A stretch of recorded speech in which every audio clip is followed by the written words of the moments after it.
Juriscast, o seu podcast jurídico. Olá e bem-vindos, entusiastas da inteligência jurídica. Eu sou o Thiago Facchini. Como de costume, meus amigos e minhas amigas advogados, eu desejo a vocês as boas-vindas a mais um episódio do Juriscast, o seu podcast jurídico. Como de costume, este e todos os demais episódios estão disponíveis gratuitamente no Spotify, Deezer, SoundCloud, em todos os agregadores de áudio. E claro, você pode conhecer os nossos rostinhos também no YouTube. Então, passa lá no YouTube, procura por Juriscast, você vai conseguir conhecer o rostinho deste que vos fala e, claro, da nossa convidada que eu vou apresentar daqui a pouquinho. Antes de apresentá-la, é importante fazer um agradecimento especial ao curso de Direito da Univille, curso aí com mais de 25 anos de história, detentor do selo OAB Recomenda e que apoia esta conversa aqui, essa discussão jurídica qualificada e todas as demais que a gente faz por aqui. Então, muito obrigado pelo apoio em incentivar discussões jurídicas de qualidade. Bom, nosso tema de hoje é sensacional e, como de costume, a gente traz aqui uma especialista para falar com a gente sobre discriminação algorítmica. Sim, ela é a doutora Caroline Utomi. Ela é advogada especialista e atuante desde 2014 em privacidade, proteção de dados pessoais, direito digital, compliance e contratos. Ela é formada pelo INSPER e FGV. Mestranda também em ciências jurídicas, empresária, sócia fundadora da KR Advogados, um escritório especialista em privacidade e proteção de dados pessoais. Ela também é coordenadora do Comitê de Governança para o Desenvolvimento Social e Humano, né? Líder do grupo de pesquisa Racismo, Dados e Tecnologia e do grupo de pesquisa Dados Pessoais, Crianças e Adolescentes. Coordenadora do Núcleo de Privacidade e Proteção de Dados Pessoais e LGPD da OAB Guarulhos, presidente da Coordenação e Comissão Temática de LGPD e Compliance da CAM-CMR, parecerista, palestrante, ativista em diversas ações relacionadas à privacidade, proteção de dados pessoais, compliance, cidadania digital e desenvolvimento social e humano pautado nas novas tecnologias. Um currículo gigante, super qualificado, então eu quero, em nome da nossa audiência, dar as boas-vindas aqui para a doutora Caroline Utomi. Seja muito bem-vinda ao Juriscast. Obrigada, Thiago. É uma honra estar aqui, agradeço muito o convite e também parabenizo, né, as iniciativas que vocês fazem para expandir o conhecimento técnico jurídico, muito importante. Diante da amplitude aí que é da advocacia, né? Às vezes a gente fica perdido, o advogado às vezes está só em um ponto ali, tem que ampliar a mente para poder aplicar realmente a advocacia. Eu já quero lhe agradecer novamente pela possibilidade de falar de um tema tão legal.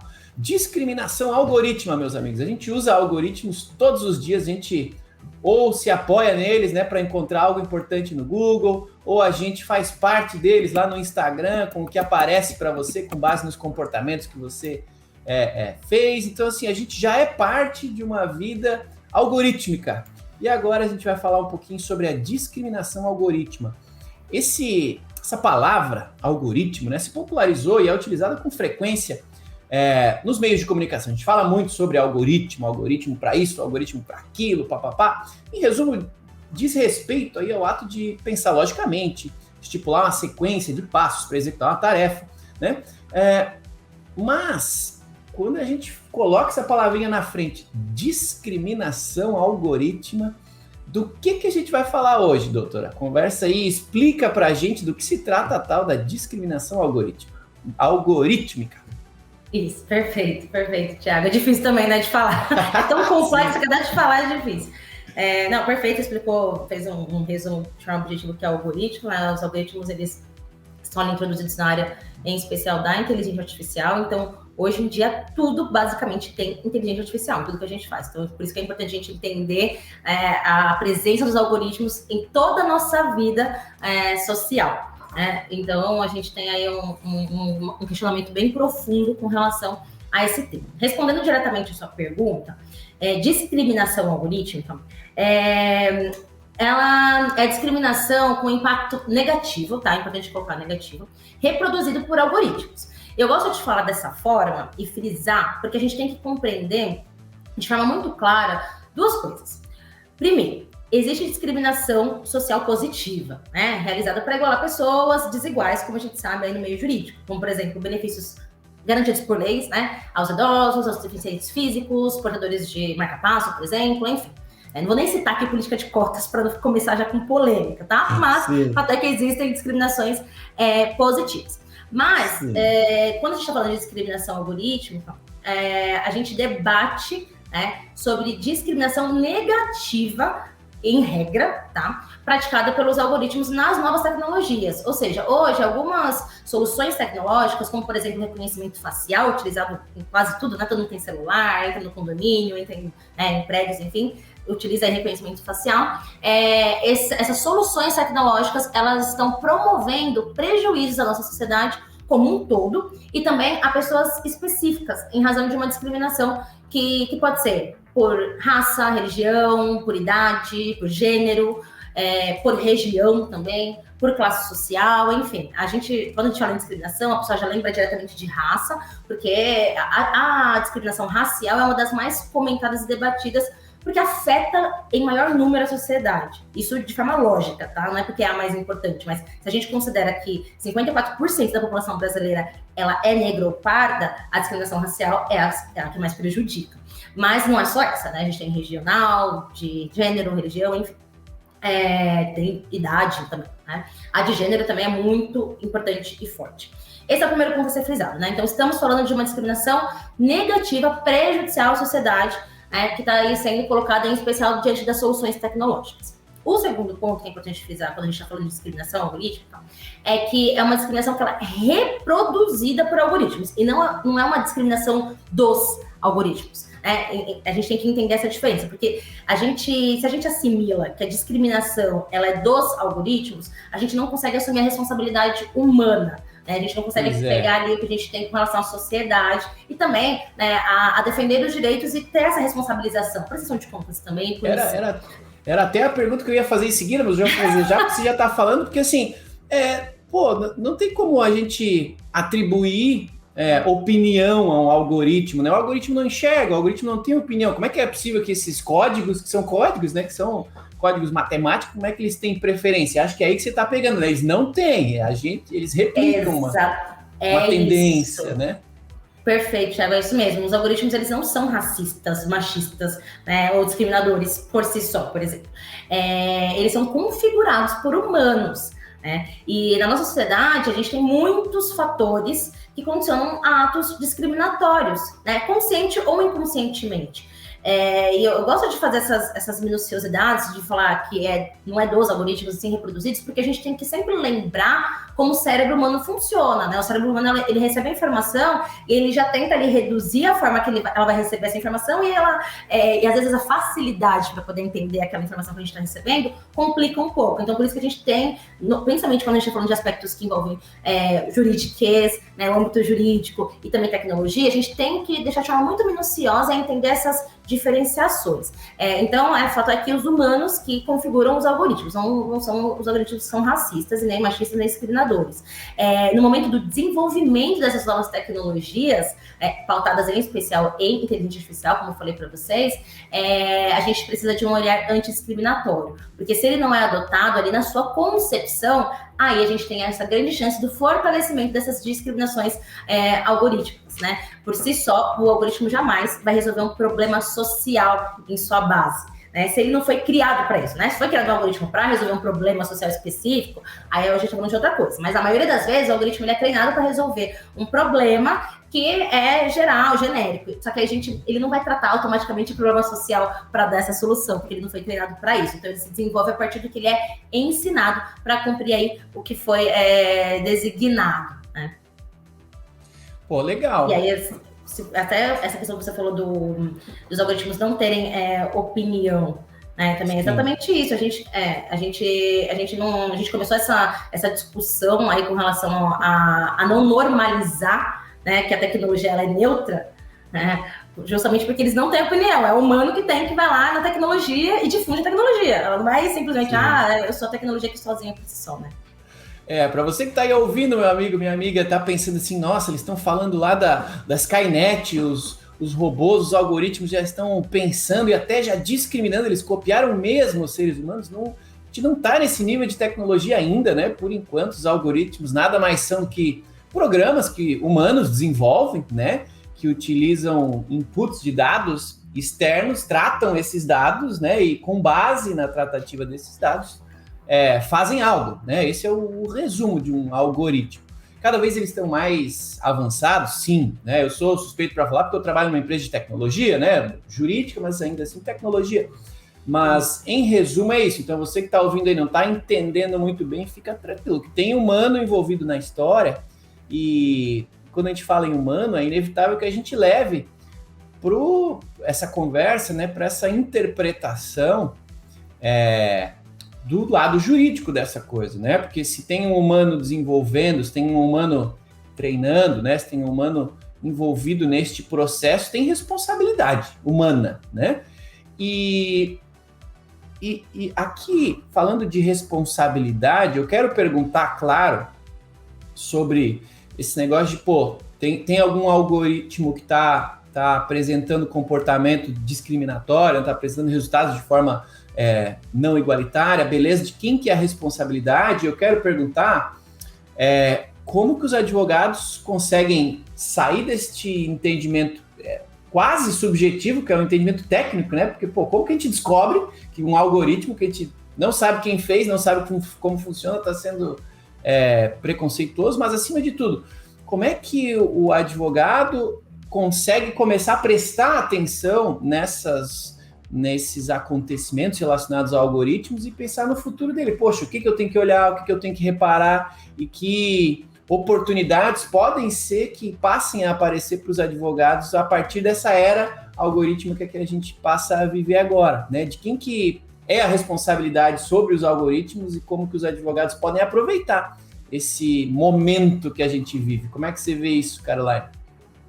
Nossa, assim, tem muita coisa que dá para se falar e se fazer. Né? Primeiro, falando de forma geral da advocacia, eu sempre gosto de falar que o direito ele é líquido, né? E a gente está num desenvolvimento da sociedade de forma tecnológica e científica, é um avanço muito rápido, as coisas vão acontecendo de uma forma que a gente realmente não consegue simplesmente acompanhar. E o advogado, ele assim, se faz muito necessário que ele mude a cabeça tradicional que sempre teve, assim, tem ali aquela matéria, a gente vai ler aquilo e mais. Saber quebrar a padronização do sistema que você vive. Então, o Brasil é um país que ele é combativo, ele não é preventivo. O Brasil, ele vê assim, problema, e aí ele vai com a solução. O advogado está acostumado com o quê?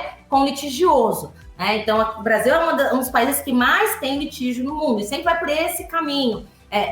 O Brasil, inclusive, também é um dos países, você deve saber disso, que mais tem cursos de direito. Teve uma época que foi proibido criar cursos de direito, porque estávamos criando pessoas que estavam criando problemáticas, visando ali problemáticas sociais ao invés de prevenção. Então, assim, primeiro ponto com relação à advocacia, eu sempre gosto de falar para os advogados pararem de ir conforme a manada. A sociedade em si já vai atrás da manada. Então, tá todo mundo indo para um lado, vai todo mundo para esse lado. Saiu agora uma nova legislação. Putz, isso aqui vai dar gente. Vou começar a ir para esse lado. Gente, assim, todas as áreas da advocacia estão interligadas. Todas as áreas sem exceção dá dinheiro. Você só tem que ver o que ninguém tá vendo. Eu costumo fazer assim, ó. Tá todo mundo para aquele lado? Eu falo, opa, então deixa eu ver aqui o que ninguém quer trabalhar. Porque aqui eu vou chegar como pioneira. Aqui tem problema. O direito, ele tá em todo lugar. E a advogado não precisa criar problema para ganhar dinheiro. A gente, na verdade, tem que dar a solução. E a gente tem que pensar o seguinte também. Como advogados, a gente não é só útil no problema, a gente tem que começar a mudar essa visão. O advogado, ele é útil para prevenir a sociedade, porque quando chega um problema no Poder Judiciário, é porque a gente falhou como sociedade. Então, na verdade, o advogado tem que pegar aqui e manter a base como direito. E por que eu estou falando tudo isso? Porque o que a gente tem que pensar com relação à tecnologia? A gente teve um avanço da sociedade de forma tecnológica e científica sem fazer ajustes na sociedade. Então, ela está retrocedendo diante desse avanço. E aí, o que acontece? Eu vou dar um exemplo meu mesmo, né? Então, desde 2014, eu comecei a atuar no direito digital, que é algo que, assim, era diferenciado, principalmente há anos atrás, mas por conta da empresa que eu trabalhava. Então, eu tive acesso a muitas coisas, questões técnicas também, não só jurídicas, que eu consegui convergir o jurídico com o técnico, porque não adianta uma advogado do direito digital que não entende como funciona a internet. Senão você aplica... Gente, o Poder Judiciário... às vezes, assim, na maioria das vezes, falha muito em questões tecnológicas. Por quê? Não é nem por culpa deles, eles não foram preparados para a tecnológica, só no direito. Você tem que também entender a parte técnica. E aí, o que acontece? Eu advogando ali, depois também, não só dentro da empresa, mas também com o meu escritório, eu percebi que eu estava protegendo, estava toda pomposa lá no direito digital, né, advogando, enfim, para essas questões, mas que a maioria dos casos que chegavam era por questões de bases, de falta de garantia dos direitos fundamentais. Então, assim, não tem como a sociedade ela avançar sem garantia de direito fundamental aqui como base. Senão a gente tem problemáticas que, poxa vida, está acabando com a sociedade como um todo. Então, eu posso, como advogado, começar a prevenir esses casos. Então, esses pontos da discriminação algorítmica, e de toda a tecnologia, porque a gente está falando aqui de um ponto só da área da tecnologia, que é a discriminação algorítmica, mas todas essas bases a gente consegue se garantir olhando para os direitos já existentes e que a gente tem que prevenir, porque a gente tem legislações e questões do avanço tecnológico que precisam ser aplicados antes de dar problema. Se não é garantido, então, vamos lá. Se isso também, né, com relação a direitos fundamentais, se a gente vai ali na esquina, pergunta para qualquer pessoa, até para advogado,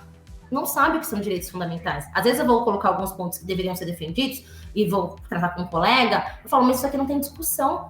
Tem que comprovar. Não tem que comprovar que teve dano. Porque, na verdade, já deveria ter tido uma prevenção. Então, assim, se você não está olhando aqui a base do problema, defendendo essa garantia fundamental, como que a tecnologia está avançando sem olhar para essas problemáticas, né? Então, até chamando com relação à responsabilização de problemas com discriminação algorítmica, eu quero dar depois alguns exemplos com relação à discriminação algorítmica que acontecem hoje, né? A questão dessa discussão, porque essa discussão já acontece também há um grande tempo, apesar de ser recente, mas só para eu não fugir aqui do ponto da responsabilidade, que é importante. Hoje em dia, a gente tem uma grande polêmica com relação à responsabilização quando envolve novas tecnologias, e novas tecnologias envolvem diversos pontos. Então, a gente poderia falar de carro autônomo, que é uma grande polêmica de quem seria responsabilizado, né, em caso de um acidente, por exemplo. Como a gente pode falar da questão de reconhecimento facial, que envolve também questões de discriminação algorítmica propriamente dita. O fato é que hoje a gente não tem uma pessoa assim, pontual para a gente poder responsabilizar, né? Então, da base do problema, nada acontece com relação à responsabilidade de hoje de forma prática. Isso, nós que estudamos, somos pesquisadores do tema, a gente consegue ali brigar por teses, mas de forma prática, não tem a responsabilidade. É essa pessoa aqui, eu vou prejudicar, vou responsabilizar, vou punir, né? Diante do que está sendo colocado num problema de aplicativo, por exemplo, que uma pessoa sofreu.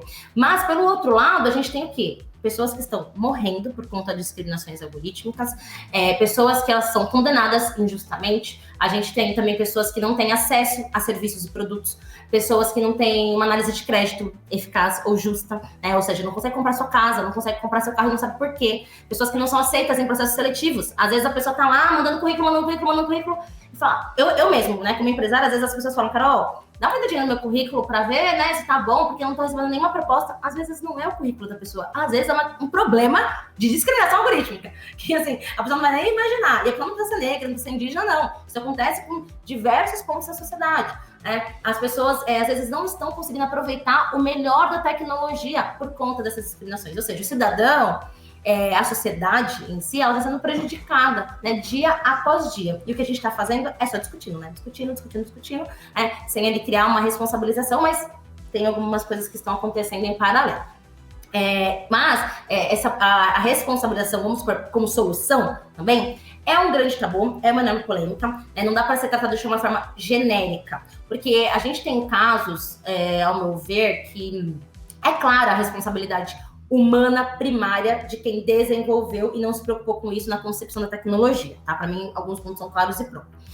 Mas em outros casos mais avançados e profundos, a responsabilização ela pode vir de uma falta de atualização do sistema ou do software que foi comprado, de uma falta de governança, né, na empresa que adquiriu aquela tecnologia, ou ainda até do consumidor final. Então vai depender muito e de muitas variáveis. Hoje eu enxergo que, na maioria dos casos, a responsabilidade ela tem que ser atribuída ao desenvolvimento de base, como um todo, não ao desenvolvedor, tá? Porque muitas vezes não é o desenvolvedor que termina o algoritmo, mas eu digo na concepção base como um todo. Porque, assim, se você desenvolve alguma coisa para a sociedade sem considerar todas as pessoas, todos os personagens da sociedade e sem colocar uma diversidade na base dessa concepção, a sua ferramenta não tem nem que rodar. Desculpa, não tem nem que ir para o mercado. É claro que a gente tem exceções, sempre tem exceção.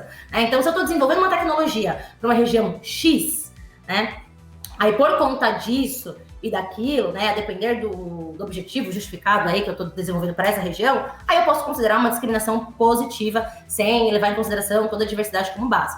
Mas, assim, fato é que existe essa responsabilidade de forma geral na concepção do desenvolvimento, tá? E que isso está sendo trabalhado, sendo discutido, enfim. Tem pano para manga aí, tem conversa e tem muita coisa para ser descoberta também, né? Querendo ou não, a discussão existe, ela ainda em algum nível fica na teoria, em outro nível a gente ainda está vivendo o problema, né? Ainda está tateando o problema, mas eu me empolgo com a ideia, assim, tem bastante coisa. Eu um tempo atrás eu fui num evento em Stanford, se eu não me engano, e a gente estava fazendo um exercício desse de discussão de responsabilidade, como você deu o exemplo de veículos autônomos que vão dirigir, e se, né? Era um exercício, sim, um brainstorm, e se, beleza, o veículo autônomo vai dirigir, para a gente melhorar a segurança dele, que tal a gente usar dados sociais e demográficos para, em regiões onde tem mais atropelamentos, ou onde tem escolas, ele dirigir mais devagar? Legal, mas isso impacta no quê? Né? Dependendo da região, tem menos escola, tem mais escola, tem mais crianças com determinado característica. Isso vai gerando um problema gigante. Gigante mesmo. Por quê? Depende da base que está sendo utilizada, essa base vai ter algum viés. Putz, tem muita coisa para ser discutida, né? Tem muita coisa para ser discutida. Podem vir enviesados. Bom, essa aqui, meus amigos, é a doutora Caroline Utomi falando sobre discriminação algorítmica. Quero pedir para você que está nos ouvindo, está gostando da conversa, que deixe aí o seu joinha, deixe suas estrelinhas, faça os seus comentários desse episódio, indique, caso você ache que tem algum colega advogado aí que vai gostar de ouvir sobre o tema, não há dúvida de que este conteúdo está sendo feito para você, para provocar um pouquinho da sua curiosidade, do seu senso crítico, para você saber que existem novos problemas aparecendo todos os dias, precisando de pessoas dispostas a resolver. Dá trabalho, mas é tão legal, né? A gente Bom, Caroline, você falou que você queria, em algum momento, começar a dar exemplos, né? Ou trazer alguns exemplos aqui para a gente analisar em conjunto com a audiência. Então, em nome aí da audiência, eu quero te perguntar, já existem problemas reais de discriminação algorítmica que você pode citar no Brasil, né? E se existe, a gente já vai entrar num segundo degrau dessa conversa, tipo, a gente já vai ter que falar sobre regulamentação disso também, a gente vai ter que fazer lei para isso, a LGPD resolve, não resolve? Cara, o que você vê deste momento? Assim, tem exemplos, sim ou não? E considerando que eles existem ou podem existir, como que a gente se previne para que eles, né, não se multipliquem? Não, perfeito. Bom, oi, né? Socorro, tem muitas perguntas. Desculpa, eu me empolgo, eu vou falando. Não, mas tá certo. Daí vamos sintetizar, né? Porque tem tanto seu objetivo, mas também porque não é tão simples assim. Bom, a gente, hoje, é impossível de mensurar todos os exemplos existentes com relação à discriminação algorítmica. Na verdade, eu acredito que quase tudo carrega um pouco de viés com relação à discriminação algorítmica. Por quê? Pensa que a nossa sociedade em si, ela foi construída em cima de fatores que discriminam as pessoas, né? Essa é a verdade. Então, a gente carrega aí a discriminação, racismo, machismo, enfim, já de forma inconsciente, né, na nossa sociedade como um todo. Então, a discussão com relação à prevenção de discriminação algorítmica já deveria acontecer desde que a inteligência artificial começou a ser implementada. Só que como a gente está com um problema tão enraizado na nossa sociedade, de uma forma tão profunda, inconscientemente, a gente normaliza as discriminações e debatê-las se tornou algo que precisa de uma atitude a mais, né? Ao invés de ser o contrário, ao invés de ser normal a gente discutir ali essas discriminações desde a base. E aí, diante disso, vamos pensar que desde quando foi implementada a inteligência artificial, não é observada a discriminação como algo base, como algo que, para ser criado uma tecnologia, eu preciso pensar em questões antidiscriminatórias. Isso nem passa na maioria dos desenvolvimentos de tecnologias, né? Fato é que a gente tem diversas, né, pesquisas, estudos, enfim, mesmo que sejam tímidas, mas a gente tem. E aí, dando alguns exemplos do que acontece, porque esses exemplos mais famosos de grandes empresas que começaram a fomentar essas discussões, que aí começaram a ganhar uma popularização maior, né? Então, assim, em 2019 para cá, aumentou muito, porque eu já vejo esse tema já desde 2014, né? Quando eu comecei a me especializar com relação ao direito digital, porque eu me envolvia em estudos também acadêmicos, né? Não só na advocacia em si. Mas era coisa muito espaçada, uma coisa ali, aqui que nem eu mesmo percebia, mesmo sendo mulher e negra, ou seja, eu tô ali no ponto da discriminação, né, social, mas eu nem tinha, eu fui mesmo começar a me aprofundar nas discriminações e começar a fazer algo ativamente em 2018, 2019, e aí começou a criar algumas vertentes de discussão com relação a essas questões que eu vou colocar. Então, vamos supor, a gente tem um exemplo, pensar aqui em pelo menos uns 2, 3, mas a gente tem um ponto, foi bem importante, de reconhecimento facial de imagens, não foi nem reconhecimento facial, foi reconhecimento de imagens do Google. Então, o que acontece? Quando tinha uma imagem, foi um software desenvolvido pelo Google, uma tecnologia desenvolvida pelo Google, quando tinham imagens, o Google mostrava o que tinha nessas imagens. Então, tem uma árvore, tem um cachorro, enfim. Quando aparecia um homem negro, ele colocava a palavra gorila, né? E aí, as pessoas começaram a perceber isso, aí começaram a disseminar com relação ao Google, enfim, teve uma grande movimentação. E aí, para vocês terem ideia, a gente está falando do Google, hein? A gente está falando de pessoas, assim, do mais alto nível com relação à capacidade técnica. Era tão complexo de fazer com que aquele algoritmo não reconhecesse o homem negro como macaco, que o Google não conseguiu mudar a tecnologia, teve que excluir e começar do zero.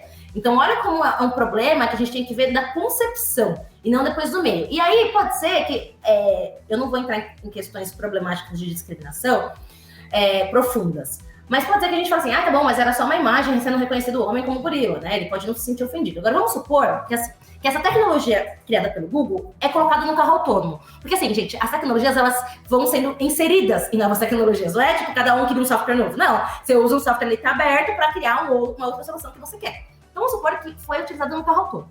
E esse carro autônomo, ele tá numa situação, já foi colocado aí para venda no mercado, ele tá numa situação que ele vai com certeza atropelar uma de duas pessoas. Um é um homem negro e um homem branco.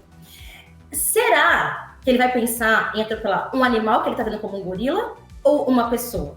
Será que ele ia tentar ir para uma parede ou ele vai para um animal? O que ele ia fazer diante do reconhecimento de um homem como um animal? Então, a gente já está colocando uma problemática que a gente nem enxerga, bem profunda, que pode ser disseminada de várias questões. A gente tem um outro exemplo também, que foi bem discutido, que foi colocado num documentário que chama Coded Bias, pela pesquisadora Joy. O que ela relatou? Ela foi fazer um trabalho, né, no MIT, e aí ela queria criar um aplicativo, eu acho que era para mudar a cor do cabelo, enfim, para você ver como você ficava em um contexto específico. Ela usou uma tecnologia já existente para poder fazer o reconhecimento facial da pessoa que utiliza o aplicativo, para depois criar essas diferenciações que ela queria fazer nessa nova aplicação. Quando ela foi fazer o teste com ela mesma, ela era uma mulher negra, né? O aplicativo não a reconhecia. Ela falou, gente, mas eu fiz tudo certo, não sei o que lá, e não reconhecia de jeito nenhum. Aí ela percebeu, depois de algumas pesquisas, aprofundamentos que ela foi criando ali, que se ela colocasse uma máscara branca, aí o aplicativo reconhecia. Ou seja, o aplicativo ele não foi feito para reconhecer pessoas diferentes, né, de uma pessoa branca. Então, estava dando problema com pessoas negras, com indígenas, e estava dando problema com outro tipo também de pessoa, não lembro qual que era a específica diferenciação, mas não estava reconhecendo. E aí, ela estava trabalhando, na época, ela até falou, tá bom, eu vou deixar esse aplicativo mesmo, para depois eu resolver esse problema, só para eu conseguir terminar aqui minha solução. E aí, meses depois, ela recebeu um prêmio em um outro país, e aí era um prêmio que estava tendo várias era uma feira que estava tendo várias soluções que tinham sido premiadas, e lá, ela acabou sofrendo o mesmo problema com relação ao reconhecimento facial, porque o mesmo software estava sendo utilizado no outro lado do mundo. Então, assim, é uma coisa muito profunda que a gente tem que trabalhar e que a gente acaba deixando passar. Outro exemplo também, teve um restaurante que foi na Europa. O que acontece? Quando a pessoa chegava no restaurante, ele tinha um totem que ele dava indicações de pratos para a pessoa. Quando era uma mulher, a indicação de prato sempre era salada. Diferente do homem, que eram pratos um pouco mais ali saborosos. Então, começaram a se perceber que havia uma questão da mulher sempre ter que comer algo saudável, porque a mulher sempre está em dieta. E aí a gente tem um enviesamento com relação a gênero. Teve um outro exemplo. Nossa, tô lembrando aqui, vou lembrando de vários, eu vou falando. Vou falar só mais um, Vai compartilhando que é legal. Aposto que a audiência tá gostando. Então tá bom. Tem um exemplo também que foi bem famoso, que foi do programa Compass. Esse programa, ele era usado nos Estados Unidos, se não me engano. Era aqui na América mesmo. Acho que nos Estados Unidos, para avaliar o risco de reincidência que um réu ia ter em um processo criminal. Então, isso era utilizado para aumentar ou diminuir a pena por conta do grau de reincidência que ele poderia ser considerado. E aí eram colocados mais de 130 fatores para esse algoritmo calcular isso. E esse algoritmo era colocado para os juízes aplicar a pena. Então, você está decidindo quanto tempo uma pessoa vai ficar presa ou não. Se ela vai poder ter uma liberdade provisória ou não, né? A gente está atingindo ali a vida da pessoa. E aí, percebeu-se que sempre que era também um homem negro, o índice que era colocado de reincidência era maior. E isso dava uma pena muito maior para ele permanecer na prisão. Só que daí, o que acontece? Foram colocados vários estudos, porque assim, nossa, por que só o homem negro, né? Vou falar a primeira coisa. O programa Compass não quis abrir ali a caixa preta deles, tá? Para falar como que realmente isso era verificado. E aí começaram várias polêmicas, várias críticas. Por quê? Esse programa, ele estava calculando a pena de uma pessoa, o juiz estava se baseando nisso, só que ele não estava considerando problemas sociais. Por quê? Lá nos Estados Unidos, o homem negro está mais presente na prisão, não porque ele comete mais crimes, e sim porque a gente tem um índice de discriminação social com relação ao homem negro também, e a gente tem que considerar isso para saber que por isso que tem população negra maior no presídio, não é porque a pessoa negra é pior do que a pessoa branca. Então, era um indicativo que prejudicava a vida das pessoas e que não foi considerado um fator social, porque a gente está falando da tecnologia que está ali sendo enviesada. Tem outro exemplo que também lembrei agora, vou acabar por aqui, da Amazon. A Amazon teve uma época que isso faz acho que uns 7 anos mais ou menos. O que eles fizeram? Estavam contratando pessoas, abriram um processo seletivo. E aí, para poder selecionar os currículos, era também um software, né, uma tecnologia que selecionava os currículos que eram enviados para saber se a pessoa ia para a entrevista ou não. Um certo momento, um grupo começou a perceber, né, o grupo que estava fazendo essas entrevistas, começou a perceber que só vinha currículos de homens e de uma certa região. Então não estava recebendo nada de mulher, né, de outras universidades também. Então começou a perceber que, nossa, a gente está recebendo sempre o mesmo tipo de currículo. E aí começaram a investigar isso. O que eles perceberam? Que esse software da Amazon, ele foi treinado para poder fazer essa seleção com base no corpo de trabalho que já existia na Amazon. E a Amazon, a maioria, mais de 90%, eram homens brancos de certa região. Então, quando ela recebia um currículo, mesmo que a pessoa fosse super gabaritada, mas que fosse uma mulher e de uma outra região, de uma outra universidade, ele falava, opa, isso aqui não é interessante para a Amazon, porque achava que não fazia parte do fora do padrão, né?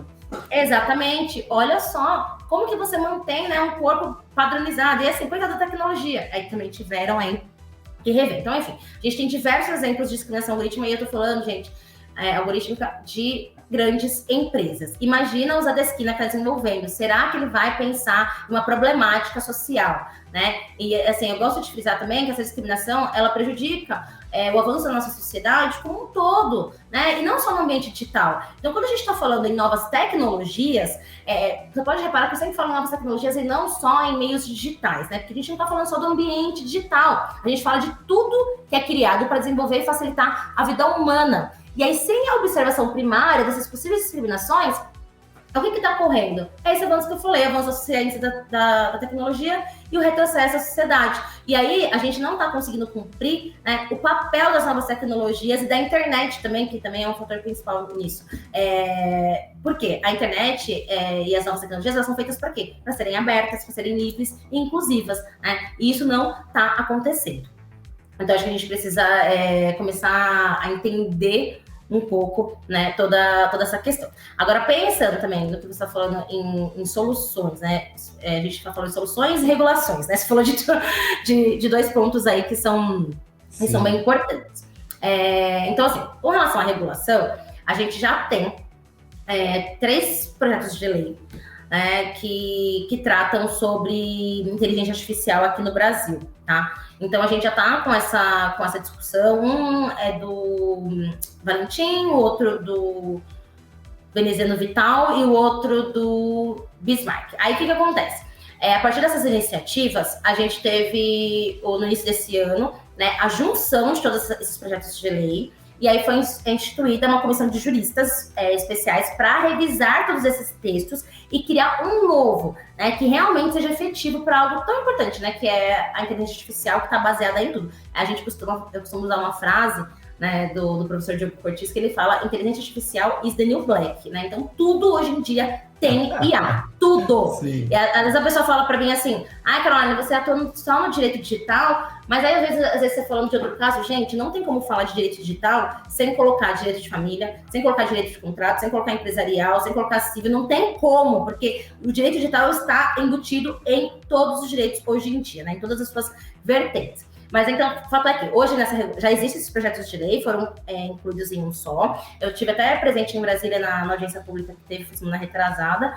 E o tema, assim, é tão profundo e complexo que até essa comissão de juristas que foi nomeada no início desse ano também teve polêmica, tá? Porque quando teve a nomeação desses juristas que iam compor, foram 18 juristas.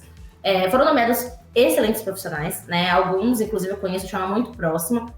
Só que acontece, começou a ocorrer movimentos críticos, né, importantes, porque a comissão não foi considerada como diversa, né, não tinha nenhuma pessoa negra compondo a comissão que ia regular a inteligência artificial. Então, a inteligência artificial que já está sofrendo um ponto de discriminação, não tinha ninguém. A gente tem lá tem o Fabrício, que daí ele é descendente de indígena, mas assim, a gente não tem pessoas diversas na comissão, né?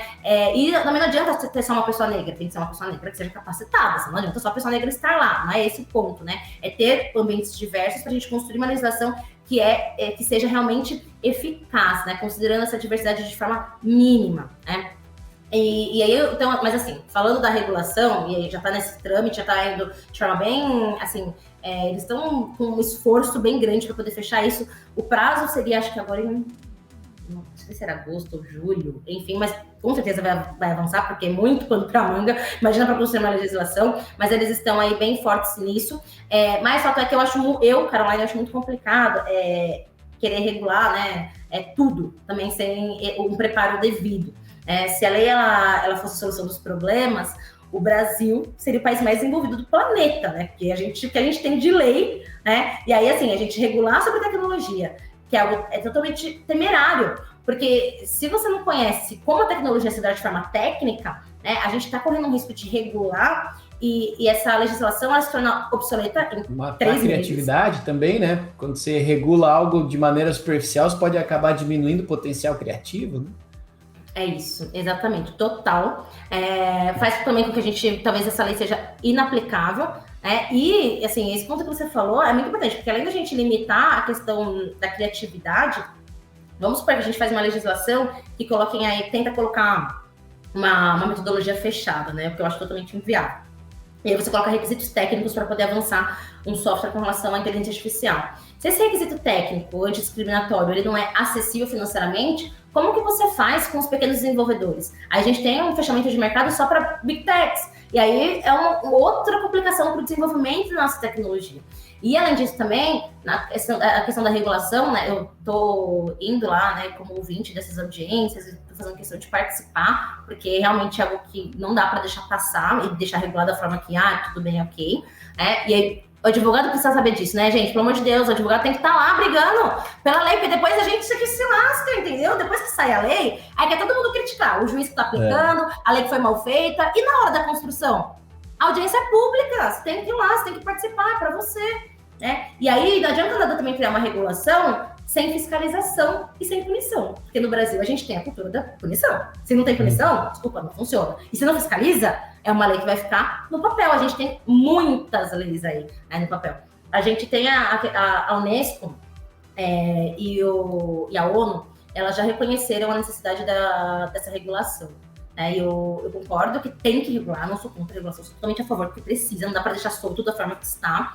Só que é um trabalho complexo, tem que ser feito com calma e consideradas algumas, diversas variações aí, sem engessar, né? A gente tem que ter uma base estrutural muito forte, senão a gente acaba piorando o problema, né? Esse é um ponto bem importante. Nessa linha, recentemente a China, ela tem um algoritmo lá muito famoso, que é um algoritmo de reconhecimento facial, até de pontuação social, né? Que avalia os cidadãos chineses e dá uma pontuação que, segundo eles, em breve querem utilizar esse algoritmo para dar ou tirar acesso, dar ou tirar crédito. Imagina o nível de tecnologia que eles querem usar. Porém, o algoritmo vai julgar, né? É o algoritmo mais justo da vida. Meu Deus. Bom, eles recentemente falaram que eles, pensando nesse negócio de sistemas que utilizam inteligência artificial, e para evitar a discriminação algorítmica, eles estão falando de regulação de sistemas de inteligência artificial. Então, não é uma preocupação só nossa, mas lógico que, assim como criar sistemas de maneira mais... Tem uma preocupação com a criação de sistemas que levem em consideração a equidade, né, a igualdade, também, em algum nível, a gente pode, sim, levar essa discussão para a regulação e que, de fato, em algum nível, ela tem que existir, né, em algum nível. Agora, que nível? Acho que é aí que está o problema, mas é algo que, sim, também já está sendo discutido em outros lugares, onde a tecnologia, o uso dessa tecnologia avançada, já é realista, já é realidade, não tanto quanto aqui, mas é ainda mais lá, né? Exatamente, não. Bom, lá na China é terrível com relação a isso. Tudo lá é reconhecimento facial. Já tem sistema de pagamento, já tem, né? E tudo lá é estatal, então assim, tem uma integração gigante de sistemas, tem sistemas que captam determinadas informações sobre o cidadão, sobre o comportamento, sobre o que ele faz, que vão cruzar com outro sistema que captam lá, sei lá, as transações financeiras, o que ele faz financeiramente, onde que aplica o dinheiro. Então, assim, tem um potencial de captação de dados gigante, e quanto mais dados, mais correlações, mais insumos esses algoritmos, né, que são máquinas, né, então vão ter insumos para trabalhar e tomar decisões, e tomara que lá também tenha alguém olhando e pensando num uso equalitário destes dados, né? Porque senão a gente vai ter lá também uma realidade discriminatória, infelizmente. Injusta, totalmente, é injusto. Não vai ser justo. Bom, o tempo voa, né? Papo bom é assim, o tempo voa. Para você que minha amiga que está ouvindo e não sabe, não entendeu o que é um algoritmo. Então, um algoritmo é um programa que ele usa inputs, né, para entender e tomar decisões. Por exemplo, vamos dar um exemplo prático. Ele é um exemplo mega simplista, não se aplica a essa discussão que a gente está tendo aqui, mas tem intervenção, tem interação humana. A doutora Caroline até falou agora há pouco um termo que é muito comum nessa área, que é o quê? Treinamento, treinar o robô, isso existe mesmo. Eu vou dar um exemplo para você sobre como você treina um robô e, né, faz um algoritmo se comportar tendendo a acreditar em determinado comportamento estatístico, né? Por exemplo, você pega o seu Instagram, abre seu Instagram, ou cria um Instagram novo, se você não tem agora. E a partir de agora você digita lá, livros. E o que você faz? A hora que aparecer livros lá na sua timeline, você começa a dar o coraçãozinho em publicações, vídeos ou imagens que tem livros. Clica só em fotos, por exemplo, fotos de livro. Alguém publicou uma foto de um livro, você dá o coraçãozinho. Alguém publicou outra foto de livro, dá outro coraçãozinho. Mais uma fotinha de livro, dá um coraçãozinho. E assim você está treinando o algoritmo do Instagram, que no seu caso, você gosta de livros. Se você der o coraçãozinho lá, ou passar mais tempo olhando fotos, qual é a tendência desse algoritmo? Te mostrar mais fotos de mais pessoas vendo livros, mostrando livros. Se você olhar mais vídeos, né, que é uma representação diferente da mesma ideia, né, a tendência é que esse algoritmo te recomende mais vídeos relacionados a este mesmo tema. Então, para tentar simplificar esse entendimento do que seria um algoritmo, como que ele funcionaria na prática e como que nós humanos, o nosso comportamento interfere no que acontece depois, quando você vai usar ele de novo, aqui tem um exemplo bem simplista. Então, imagine nesses exemplos que a doutora deu, né, que, dependendo quem seleciona, né, os fatores que esse algoritmo está levando em consideração, ele vai poder ser enviesado, vai poder ter uma opinião não completa, né? Vai poder ter dados incompletos para a tomada de uma decisão. Não, legal. É importante isso que você colocou, é importante mesmo, porque a gente vê assim de forma simples, fala, tá bom, mas eu gosto de receber músicas parecidas com a minha e tal.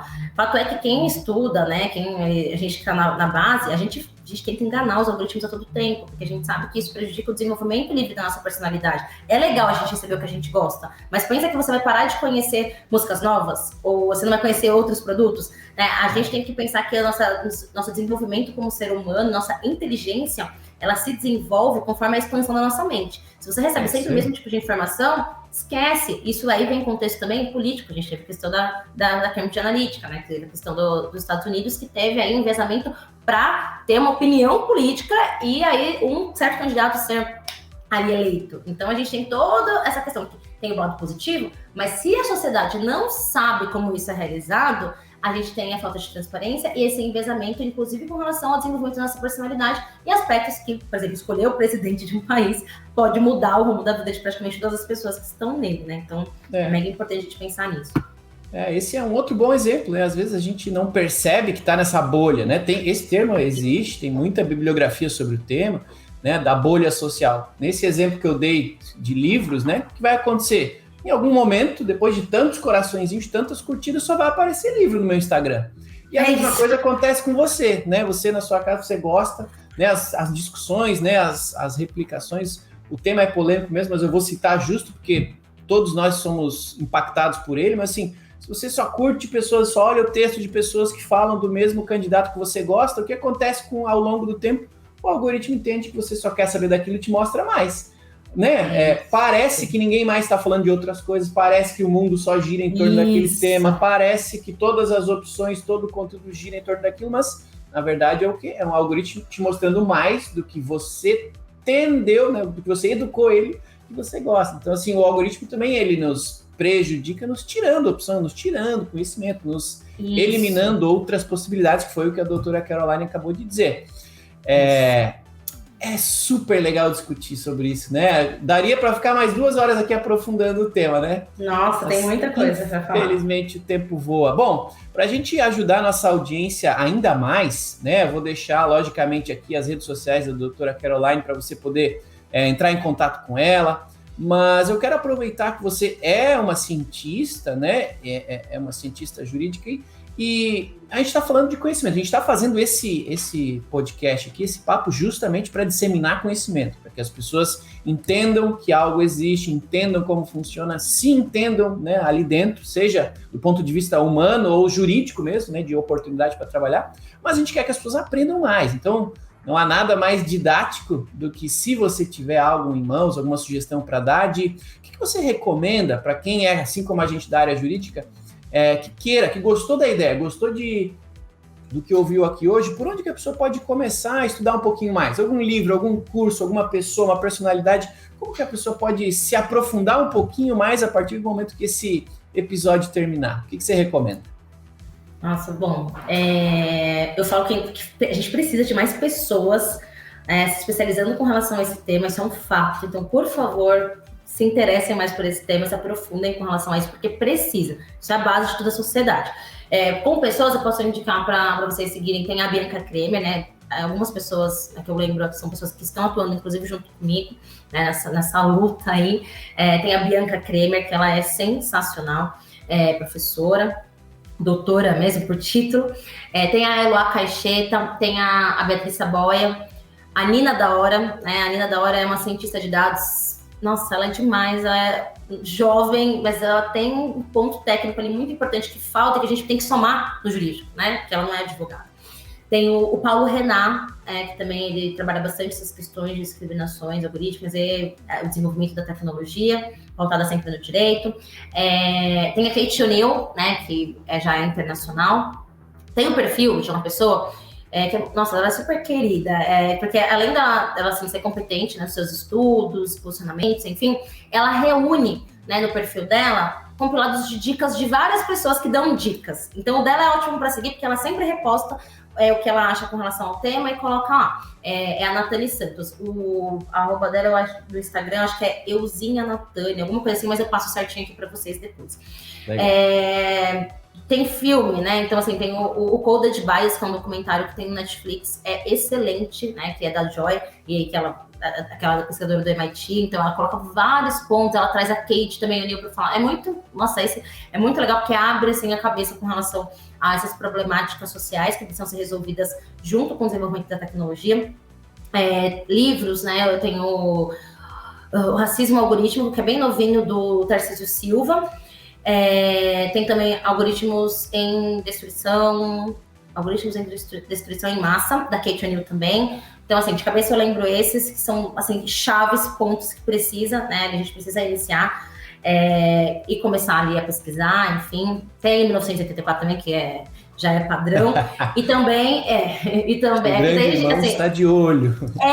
Entendeu? Porque o que eu costumo dizer, nossa, gente, assim, quem vai mudar de área precisa entender para além da lei em si. Então, por exemplo, na questão da LGPD, né, que é nova, tal, que é uma das especializações aqui também do escritório, que faz muitos anos que eu já atuo nessa área, antes mesmo da lei, né, eu acompanhei a construção da lei.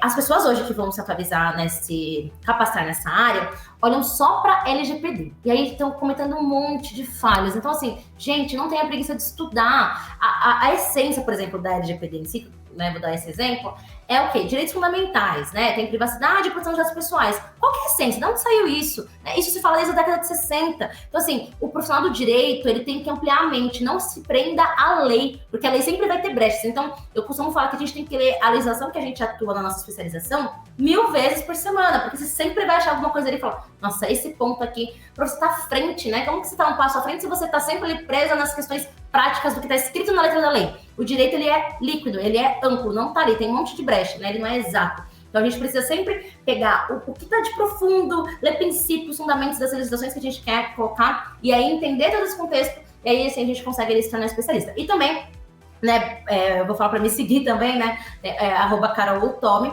porque lá no meu perfil eu dou muitas dicas mesmo, eu faço vários vídeos, projetos, então alguns projetos sociais que eu desenvolvi agora, alguns vão ser lançados agora, justamente porque quando eu comecei a atuar nessa área de direito digital, eu comecei a ver que o quê? Gente, não adianta eu atuar no direito digital, lá como eu falei para vocês, toda ali bonitinha, pomposa, sendo que, e os problemas sociais, os direitos básicos? Então, eu comecei a atuar de uma forma também voluntária e no contexto social para resolver essas problemáticas.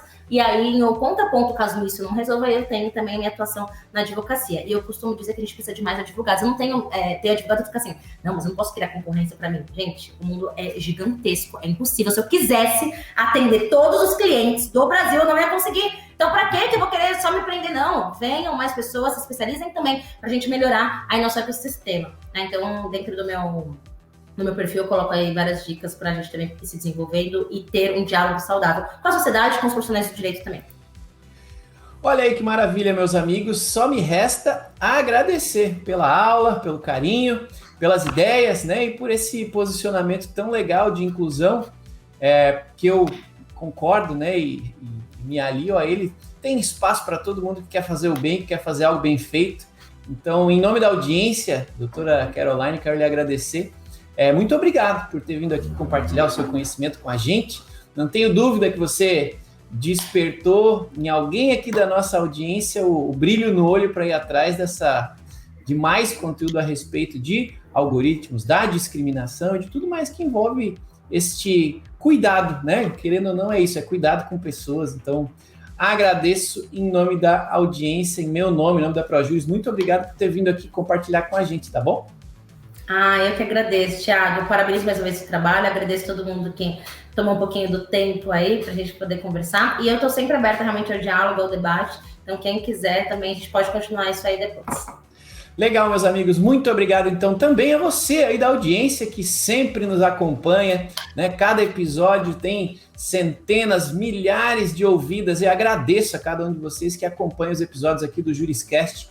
Esteja você onde você estiver, obrigado pela sua audiência, por estar aqui investindo seu tempo com a gente, né, em mais um episódio tão legal. A gente faz isso aqui, eu faço isso aqui, busco essas personalidades, esses conhecimentos únicos aqui, para que vocês estejam aí ouvindo e aprendendo algo. Então, muito obrigado também por permitirem que eu aprenda. Cada episódio aqui eu sempre gosto de falar que é uma aula para mim, eu aprendo muito, eu me empolgo mesmo. Esses que têm a ver com tecnologia, assim, que são a minha realidade, é muito legal. Acho que dá para a gente fazer um outro episódio ainda mais aprofundado, tá? Então é isso, meus amigos. Um agradecimento especial a cada um de vocês, aí, os entusiastas da inteligência jurídica, por terem nos acompanhado até o final aqui de mais um episódio do Juriscast. Por favor, deixe aí nos comentários que outro tema você quer ver do aprofundamento desse aqui. O que você quer saber mais sobre algoritmos, discriminação algorítmica? O que mais você quer saber? Comenta aqui no YouTube, comenta aí onde você está ouvindo, que eu vou ler com muito carinho e eventualmente vou trazer aqui uma discussão ainda mais aprofundada, tá? E claro, semana que vem, meus amigos, vai ter mais um episódio de Juriscast, então convido vocês todos a virem até aqui, ouvir o próximo episódio e continuarem acompanhando esta saga em busca de mais conteúdo jurídico para a gente ser cada dia mais eficiente. Um abraço e até o próximo episódio do Juriscast, o seu podcast jurídico. Tchau! Você ouviu o Juriscast. Produção e oferecimento ProJuris, plataforma de inteligência legal, líder no desenvolvimento de software para departamentos jurídicos e escritórios de advocacia, powered by Softplan. Conheça mais em projuris.com.br.